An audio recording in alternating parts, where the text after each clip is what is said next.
धन्यवाद। झापा गाउँपालिका 76-77 को बजेट लगभग यो वर्षको अन्तिममा हामी छौं। लगभग हाम्रा कार्यक्रमहरू मध्ये सबै कार्यक्रमहरू लगभग अन्तिम चरणमा पुगिसकेको छ र हाम्रा कार्यक्रमहरू विभिन्न कार्यक्रमहरू चाहे ती प्रत्येक वडाबाट हामीले पिच थाल्ने गरेका छौं। हाम्रो झापा गाउँपालिकाको सदरमुकाम भनौं या हाम्रो कार्यालय भनौं कामाटोलीमा राख्ने हाम्रो निर्णय छ र जब कामाटोली बजार आफ्नो पालिका आउँदै गर्दा सबै वार्डका हाम्रा बासिन्दाहरू अफिस आउँदै गर्दा पिचमा आउनुपर्छ मान्यताका साथ हामीले सबै वार्डबाट 7 वटा वार्ड हाम्रो गाउँपालिकामा पर्छ, 7 वार्डबाट पिच थाल्ने गरेका छौं। त्यो पिच अन्तिम चरणमा छ। लगभग हाम्रो ठेका टेन्डर लागेर कामहरू धमाधम भइरहेछ। त्यो पिचहरू सम्पन्न हुँदा हाम्रो अफिस आउँदै गर्दा झापा गाउँपालिकाको कामाटोलीमा सबै पिचमा कमसेकम हिडेर साइकलमा गाडीमा आउँदै गर्दा पिचमा आउने एउटा ठोस कार्यक्रम, गौरवको कार्यक्रमलाई यसलाई हामीले राखेका छौं र त्यो कार्यक्रम हाम्रो चलिरहेछ र मलाई लाग्छ यो वर्ष त्यो सबै झापा गाउँपालिकामा आउँदा पिचमै आउने को लगभग अन्तिममा यो काम सकिन्छ। साथै झापा गाउँपालिकाले सँगसँगै विभिन्न कार्यक्रमहरूलाई हामीले नियन्त्रण दिएका छौं। हामी उच्च जोखिममा पनि छौं। बाढीको बिरिङ र यता कन्काई नदी, त्यसैगरी हाम्रा सानोमाई नदी, 3टा नदीको बीचमा झापा गाउँपालिका घेरिएको हुँदा त्यहाँ तटबन्धहरूको कामहरूलाई हामी निर्देशन दिएका छौं। जनताको तटबन्ध जुन कार्यालय माइधारमा छ त्योसँग मिलेर हाम्रा विभिन्न कार्यक्रमहरू अगाडि बढाएका छौं। सँगै उहाँहरुसँग हातेमालो गरेर हाम्रा रकमहरू उहाँहरुको रकमसँग मिलेर विभिन्न कार्यक्रम चलाएका छौं। त्यो बाँधहरू बाँध्ने कार्यक्रम भइरहेछ। के भन्छ त्यो नदीलाई नियन्त्रण गर्न ढुङ्गाका ठोस त्यो स्प्यारहरू बनाउने कामहरू भइरहेछ। बाँधहरू बाँध्ने काम भइरहेछ। त्यसले गर्दा हाम्रा बाढीहरू गाउँपालिकाका विभिन्न टोलमा छिर्ने गर्थे, त्यो अब चाहिँ रोकिने स्थितिमा छ, रोकिएको छ। अब गाउँपालिकामा पानीहरू खोलामा बढी आउँदा त्यहाँ पस्न पाउँदैनन्। साथै हाम्रा झापा गाउँपालिकाले शिक्षाको क्षेत्रमा हामीले विभिन्न किसिमका कार्यक्रमहरू गरेका छौं। हाम्रा शिक्षालाई उन्नत तरिकाले कमसेकम शिक्षाको पहुँच सबै झापा गाउँपालिकावासीको होस् चाहनाका साथ शिक्षालाई हामीले विभिन्न कार्यक्रमहरू मार्फत अगाडि बढाएका छौं। विद्यालयका विभिन्न भवनहरू बन्दैछ। हामीले त्यसैगरी शिक्षाका विभिन्न उपायहरू कमसेकम अब चाहिँ जुन प्राइभेट बोर्डिङ स्कुलमा पढ्छन् त्यो प्राइभेट बोर्डिङ स्कुलमा नगएर हाम्रै विद्यालयमा पढ्न आओस् भनेर विभिन्न विद्यालयमा विभिन्न कार्यक्रमहरू कमसेकम धेरै विद्यालयमा हामीले अनिवार्य अंग्रेजीदेखि लागू गरेका छौं र त्यो विद्यालयहरुमा अलिकति धेरै विद्यार्थीहरू आकर्षण बढेको साथै हामीले 9 क्लासका छात्रहरूलाई साइकल वितरण कार्यक्रम राखेका थियौं। जुन यसपालि हामीले अस्ति साइकल वितरण गरिसकेका छौं। 234 जना छात्रहरूलाई साइकल हामीले वितरण गर्छौं। जो 9 क्लासमा पढ्नुहुन्छ ती विद्यार्थी बहिनीहरू, उहाँलाई हामीले साइकल वितरण गर्ने कार्यक्रम हामीले गत वर्षदेखि गर्दै आएका छौं र यसपालि पनि त्यसलाई निर्देशन हामीले दिएका छौं। त्यो साइकलहरू कार्यक्रमहरू बाँड्न हामीले बाँडिसकेका छौं। त्यसैगरी 11 क्लासमा लाग्ने फी 9250 रुपैयाँ लगभग वर्षको ती विद्यार्थीहरूले तिर्नुहुन्छ। 11 क्लासमा पढ्ने हाम्रा यहाँ 2टा माविमा 11 क्लास पढाइ हुन्छ, जुन जनता मावि र ढिलिराज माविमा। त्यो 2टै माविमा 11 क्लास पढ्ने विद्यार्थीहरूलाई लगभग 2टै विद्यालयमा 250 भन्दा बढी विद्यार्थीहरू पढ्नुहुन्छ। सबै विद्यार्थीहरूको फी झापा गाउँपालिकाले तिर्दिएको छ। त्यसले गर्दा उहाँहरूलाई कमसेकम एउटा पढ्ने वातावरण बनेको छ। कमसेकम आफ्नै गाउँपालिकामा पैसा नलाग्ने गरी शिक्षा पाउँदा सबै हर्षित पनि छन् र उहाँहरूले पढाइमा अगाडि बढाएका छन्। त्यसले गर्दा त्यस्ता शिक्षाका विभिन्न कार्यक्रमहरू हामीले चलाएका छौं। चाहे त्यो एसीमा फर्स्ट गर्ने विद्यार्थीहरूलाई हामीले पुरस्कारको व्यवस्था गरेका छौं। त्यसैगरी धेरै मुस्लिमहरू यहाँ बस्नुहुन्छ। त्यो मुस्लिमहरूको लागि धेरै उहाँहरू वास्तवमा शिक्षामा अलिकति उहाँहरूको पहुँच पुगेको छैन। त्यसले गर्दा हामीले अनिवार्य पढाउनु पर्छ। उहाँका शिक्षामा पढ्ने जुनसुकै नानीहरूलाई पनि हामीले थप उहाँलाई वर्षको हामीले 12,000 रुपैयाँ दिने गरेका छौं। फी त तिर्दिएकै छौं तपाईको त्यसको बावजुद पनि कमसेकम उहाँहरूले 11 पनि पढ्नुपर्छ एससी पास गरेर मान्यताका साथ हामीले उता पनि थप रकम मुस्लिमका छोरीहरूलाई दिएर यता हामीले पढाउने व्यवस्था मिलाएका छौँ।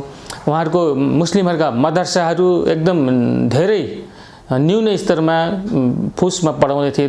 ती मदरसाहरूलाई हामीले अब कमसेकम राम्रो पढ्ने व्यवस्था मिलाउनको लागि सबैलाई राम्रो घर, पक्की घर, टिनको घर बनाउने क्रममा हामी लागेका छौँ। विभिन्न मदरसाहरूलाई हामीले कार्यक्रमहरू दिएर उहाँहरू अहिले एउटा सुरक्षित एउटा राम्रो भवनमा पढ्ने व्यवस्था मिलाएका छौँ।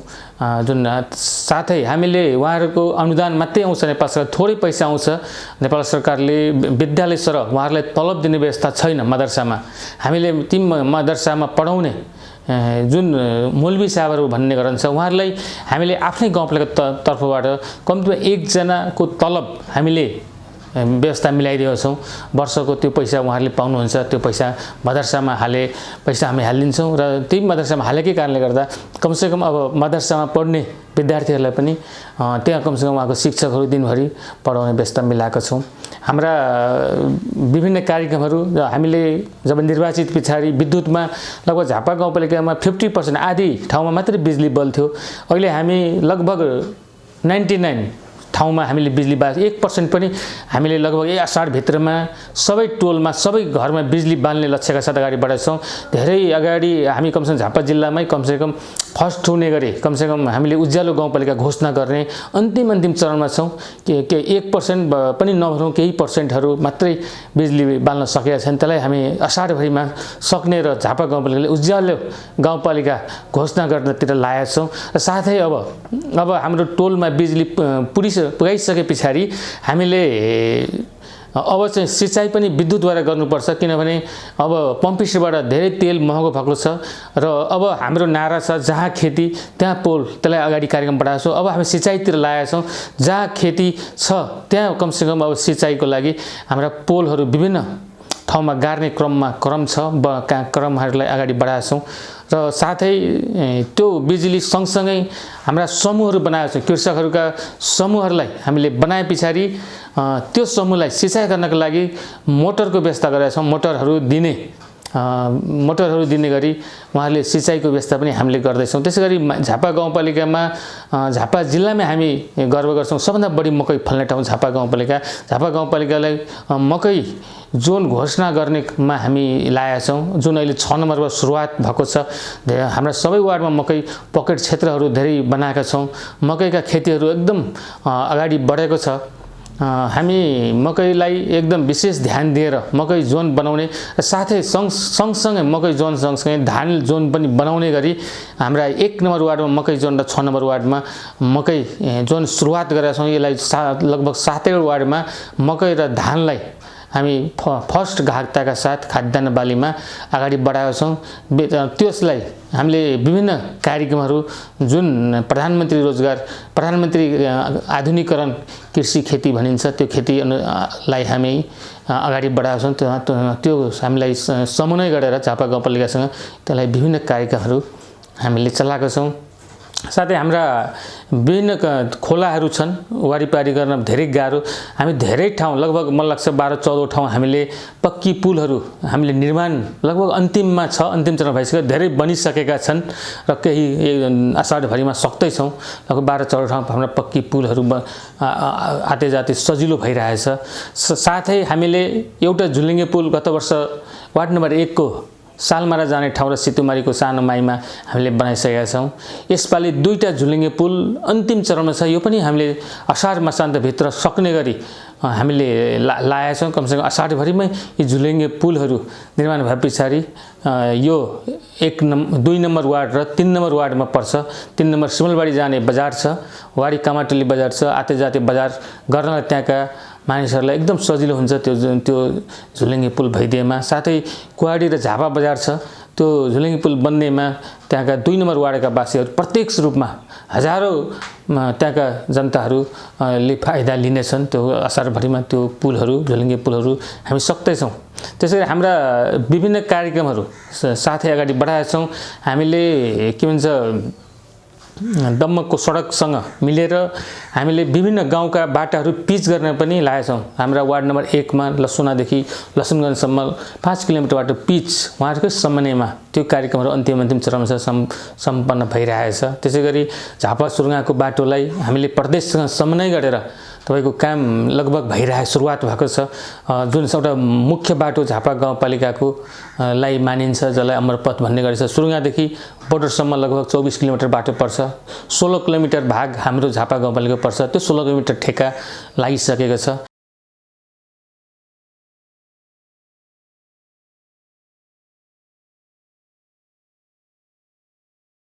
वास्तवमा कोरोनाकै विश्वव्यापी कारणको गर्दा पनि हामी अलि पछाडि परियो कि विकास निर्माणमा पछि पर्ने कारण एउटा त्यो पनि हो।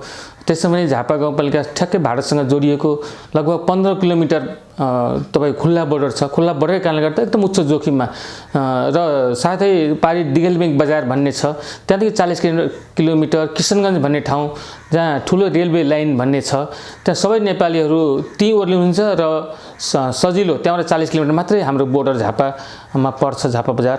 सबै आउने हामी त एकदम समस्याको रूपमा यो बोर्डरबाट हाम्रा 1 नम्बर प्रदेश मात्र नभनौँ, नेपालका विभिन्न जिल्लाका मानिसहरू यहीँबाट प्रवेश गरे र हामीले एउटा ठुलो चुनौती थप्यो। हामीले उहाँलाई सुर्खेत पनि पुर्याउनु पर्ने बाध्यता, कैलालीसम्मका नेपाली पनि आयो, तेह्रथुमका, ताप्लेजुङका, पाँचथरका, तपाईँका भोजपुर सङ्खुवासभाका मान्छेहरू पनि यहाँ आएका थिए र त्यसलाई समन्वय गर्न हामीलाई एकदम गाह्रो भएको थियो। उहाँलाई यहाँ राख्ने व्यवस्थादेखि मिलाउनेदेखि र उहाँहरूको जिल्ला पुर्याउने कुरामा हामीलाई एकदम समस्याको रूपमा हामी त 3 महिना एकदम त्यसमै लागि पर्यौँ। कसरी हाम्रा झापा गाउँपालिकाको मानिसलाई कसरी जोगाउने र साथै अन्य जिल्लाका जुन नेपाली दाजुभाइहरू यहाँ नेपालमा प्रवेश गर्नुपर्छ, हाम्रो बोर्डरमा प्रवेश गर्नुभएको छ, कसरी उहाँलाई यो गर्ने समस्याको रूपमा हामी राख्यौँ। हामी लगभग 3 ठाउँ क्वारेन्टाइन हामीले बनाएको थियौँ। शरणामतीका जनता मावि भन्ने ठाउँ, त्यसरी डिलिराज मावि, सालमारा प्रावि र लसुना प्राविलाई होल्ड सेन्टर भनेर हामीले राखेका थियौँ।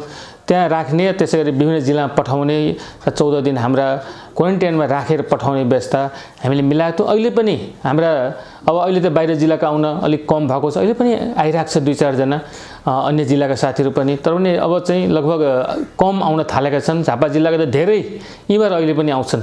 साथै हाम्रा गाउँपालिकाका हाम्रा जो झापा गाउँपालिकाका जुन हाम्रा नागरिकहरू हुन्छ उहाँलाई हामीले आफ्नै क्वारेन्टाइनमा 14 दिन राख्ने र हामीले आफ्नै झापा गाउँपालिका तर्फबाट उहाँलाई PCR गरेर जब रिपोर्ट आउँछ अनि घर पठाउने गरेका छौँ।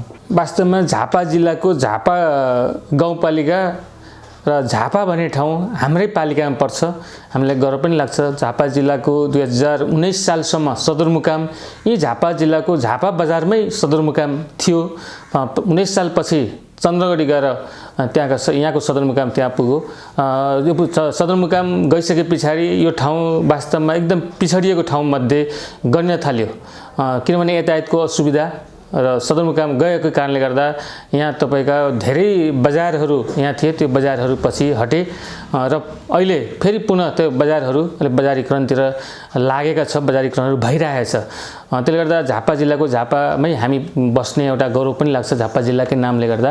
साथै पर्यटनको एउटा क्षेत्र जुन रानीवन छ, लगभग हाम्रा 200 भन्दा बढी हेक्टरमा त्यो जङ्गल फैलिएको छ। त्यहाँ त्यो भित्र निकै हाम्रा पोखरीहरू त्यहाँ छ। त्यो पोखरीहरूलाई एउटा सुन्दर बनाउने काममा त्यो समितिहरू, हाम्रा समितिहरू छन्, त्यो समितिहरू लागेका छन्।